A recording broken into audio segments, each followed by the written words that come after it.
Bonjour à tous et bonjour à toutes, c'est notre rendez-vous hebdomadaire avec le Hub de l'Emploi, avec Esther Blum, bonjour. Bonjour Olivier. Merci d'être avec nous, responsable à Qualita des relations avec le gouvernement et la Knesset, et puis vous êtes aussi responsable de la reconnaissance des diplômes. Tout à fait. Alors justement, on va en parler de cette reconnaissance et plus particulièrement de la reconnaissance de professions réglementées. Alors première question, c'est quoi une profession réglementée ?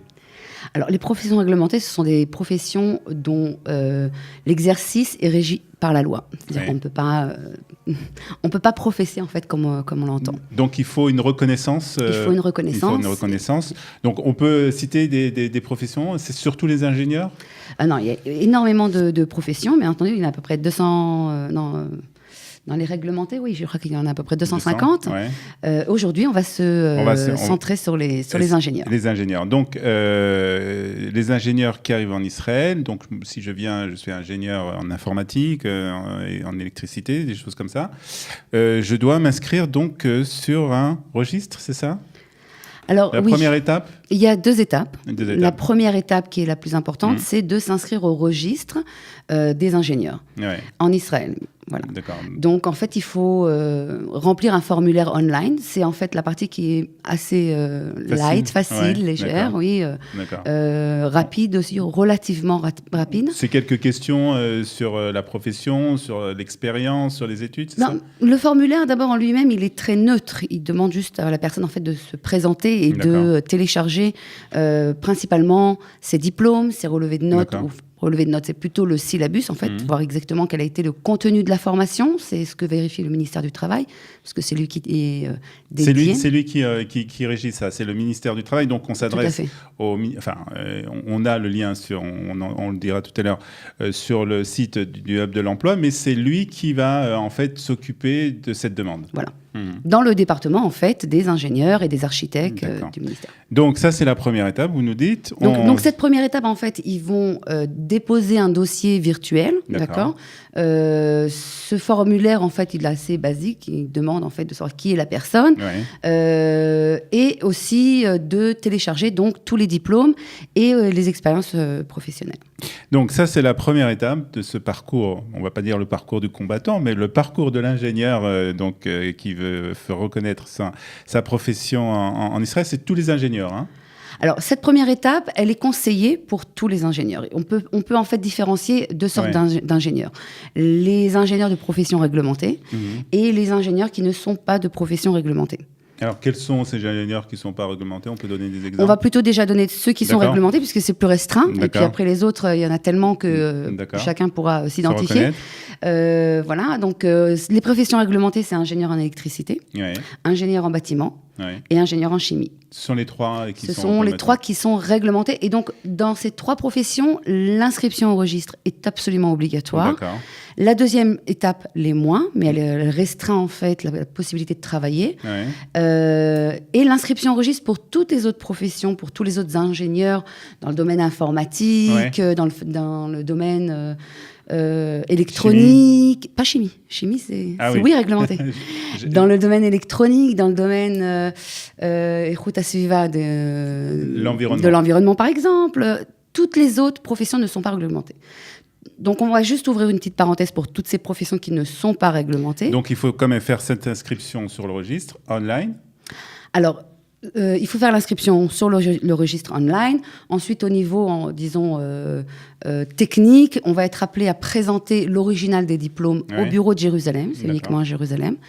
Ensuite, ils vont évaluer les diplômes, vérifier le contenu des diplômes. Il faut dire que le ministère du Travail coopère vraiment beaucoup avec l'ensemble des Olim Khadashim et des associations aussi de nouveaux immigrants, mais ils ont toujours des difficultés à comprendre les contenus des différentes des parcours universitaires. Alors, il faut les faire traduire, Alors, faire traduire, c'est un autre sujet.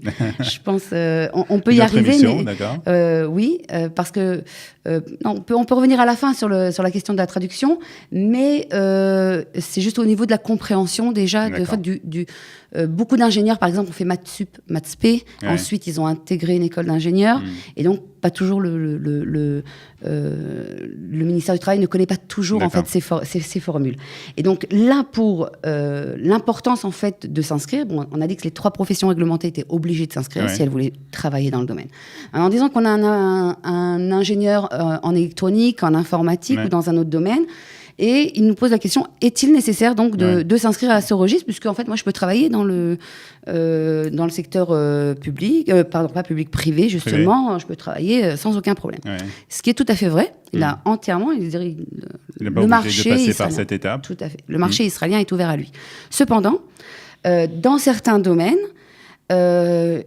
très souvent, les employeurs demandent s'ils sont inscrits au registre. D'accord. Et donc, parce qu'eux-mêmes n'ont pas la faculté de savoir si tel ou tel titre d'ingénieur correspond à ce que la personne vraiment dit sur son... Donc, ils aiment bien, ça les rassure de savoir en fait, que la personne est inscrite au registre. Et comme, disons que c'est pas... très compliqué, c'est conseillé. Donc il y a même d'autres. Vous le conseillez à chaque ingénieur de première étape de s'inscrire à ce registre. Au registre, tout à fait. Donc vous allez, c'est assez facile, inscription. C'est important aussi parce que pour postuler, par exemple, il faut des fois prouver qu'on est ingénieur et ça se fait uniquement si on n'a pas étudié en Israël. Ça se fait uniquement au niveau de l'inscription au registre. Alors on va revenir maintenant à ces professions réglementées. Donc là, c'est un parcours un peu plus difficile. Donc la première étape, c'est cette inscription. Et puis après, il y a d'autres étapes. Après, il y a d'autres étapes, oui. Alors ensuite, en fait, l'ingénieur va être appelé en fait à déposer un autre dossier et il va falloir faire un stage. Il doit normalement faire un stage de 3 ans. D'accord. Et comme on l'a dit en fait, le ministère... Normalement, de 3 ans. Mais comme le ministère du Travail en Israël, en fait, en tout cas nos interlocuteurs, et par exemple Michal Afganim, qui va souvent en France, donc on la salue, on la remercie pour son travail, sont à l'écoute des nouveaux émigrants. D'accord. Ils ont trouvé en fait la possibilité de réduire cette période de stage à 1 an, où en fait ça va permettre aux nouveaux immigrants de se familiariser avec la façon de faire et le matériel en Israël. Et c'est le nouvel immigrant qui doit trouver le stage par lui-même. Il doit trouver le stage par lui-même, cependant il doit s'assurer que c'est un stage reconnu. Un stage reconnu, que la personne qui va lui dire, qui va signer sur sur les formulaires, etc. C'est une personne aussi qui est inscrite. Donc ça, c'est toute une procédure encore qui est un petit peu... D'accord. Donc le stage, inscription, stage, et puis fait un examen aussi ? Après, il y a un examen. Oui. Dans la majeure partie des cas, pour ces 3 professions, chimie, électricité et bâtiment, il y a un examen qui est théorique et pratique. Donc tout le parcours, ça prend plus d'1 an, 1 an et demi à peu près ? Ça peut varier énormément. Si on a commencé en fait le processus avant son alias, qui est tout à fait possible, d'envoyer déjà un dossier au ministère du Travail avant la ALIA. Donc dans ce cas-là, en fait, ça peut être vraiment réduit. Ça va en tout prendre, oui, en effet, au moins 2-3 ans, puisque on a la première partie d'inscription au registre. Donc ça peut être fait très rapidement si la personne a fait une demande avant la ALIA. D'accord. C'est-à-dire qu'on peut s'inscrire avant d'avoir fait l'ALIA, avant d'avoir... Non.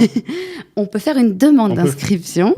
Tant qu'on n'a pas fait l'ALIA, on ne peut pas être inscrit. Non, mais c'est ça, la demande d'inscription. La première étape, on peut la faire déjà avant l'ALIA. Oui, voilà, le dossier va être vérifié, il n'aura pas d'autres pièces à ramener. Et dès qu'il aura fait son ALIA, ils vont dire c'est bon.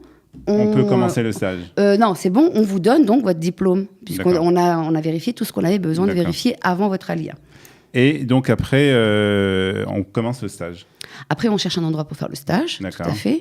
Et donc, on fait le stage. Et donc là, si on arrive à apporter des preuves d'ancienneté dans le Alors justement, dans le les domaine, documents à joindre, il y a certains documents qu'il faut absolument joindre lorsqu'on fait cette demande. Oui, dans les domaines des professions réglementées, d'abord, il faut amener... ça va être un petit peu incroyable, ce qu'on va dire, c'est en général, ils demandent à voir en fait le travail, pas le travail, l'expérience. Pas l'expérience. Ils demandent aussi l'expérience, mais ils demandent à voir en fait le travail qui a été présenté en fin d'études, le travail de fin d'études. Ah oui, ouais. Il faut l'avoir regardé. Donc voilà, c'est ça. Donc pour les plus jeunes, c'est facile, on a tous sur un disc on key. Mais les autres, en général, ils n'amènent pas les maquettes 3D. Ah oui, ça c'est compliqué un peu. Oui, c'est compliqué. Donc bon, Il y a une commission, la commission se réunit. Il y a des décisions qui sont prises en faveur. Et bon, il pose énormément de questions, il demande à ce qu'il détaille, il explique. Et au niveau du travail qu'il a présenté, parce que pour le ministère, en fait, ce qui est très important, c'est le contenu de la formation universitaire et après aussi l'expérience professionnelle. D'accord. Donc, ça, c'est au niveau des pièces à joindre. Alors, il y a aussi une reconnaissance non seulement du ministère du Travail, mais aussi du ministère de l'Éducation. Alors, il y a aussi une reconnaissance du ministère de l'Éducation. En fait, la loi dit que toute personne qui est ingénieure ou qui est inscrite au registre des ingénieurs doit avoir un master, un master 2, ce qu'on appelle aujourd'hui. Donc, c'est quasi automatique de pouvoir avoir, en fait, un diplôme aussi du ministère de l'Éducation israélien qui permet aussi, dans certains cas, de le présenter pour montrer le niveau universitaire. Ouais. Et ce qui est aussi important à signaler, dans certains cas, comme disons que les domaines en fait d'ingénierie ne sont pas exactement les mêmes en Israël ou en France, c'est un peu normal, quoi. Les catégories ne sont pas totalement similaires. S'il est inscrit dans une catégorie au ministère du Travail, il pourra en fait élargir cette catégorie d'après ce qui a réellement été écrit en fait sur son master, quoi, sur son diplôme d'ingénierie. Ça permet une reconnaissance plus grande en fait. Oui, non, c'est-à-dire on peut pas vraiment se dire ça parce qu'il n'est pas inscrit au registre des ingénieurs dans ce domaine.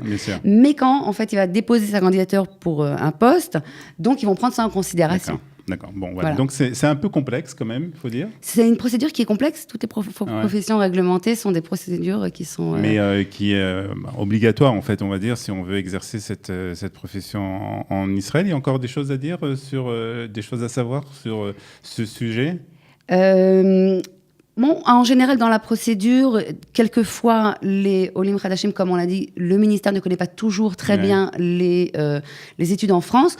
Donc, en fait, ils sont conviés en fait, à présenter ce qu'ils ont fait devant des commissions, indépendamment de la commission dont on a parlé tout à l'heure. Ce que vous nous dites, c'est qu'ils sont quand même assez ouverts et essayent de comprendre justement ce qui s'est passé en France, plus ou moins. Disons que Qualita aussi intervient plusieurs fois dans différents... Il vient d'avoir deux dossiers où on a eu... Une intervention importante. On a une intervention importante et ces personnes ont reçu enfin leur reconnaissance de diplôme, qui n'étaient pas des professions réglementées, mais ils ne connaissaient tout simplement pas les trucs. Et la dernière chose qu'on peut dire, Olivier, c'est qu'il y a cette brochure qui est aussi en ligne. C'est donc la brochure du ministère du travail israélien qui a lui-même traduit toutes les procédures pour... Donc tout est inscrit dedans. Tout est inscrit. En français. En français. En plus. Tout à fait. Donc voilà. Donc ça, on le trouve sur le site de l'Hub de l'emploi de Qualita et aussi les formulaires et les documents à joindre, on peut trouver aussi sur ce site. Tout à fait. Bon, en tout cas, on va souhaiter bonne chance à tous ceux qui veulent s'inscrire pour les professions réglementées. Et bien entendu, on peut toujours faire appel à Qualita pour avoir une aide. Merci beaucoup, Esther. Merci. Et à bientôt. Bye bye. Au revoir. Le Hub de l'emploi. Avec le Hub de l'emploi, travailler en Israël dans votre métier ne sera plus un rêve. Restez connectés, votre vie va changer. Une émission présentée par Cathy Choukroul.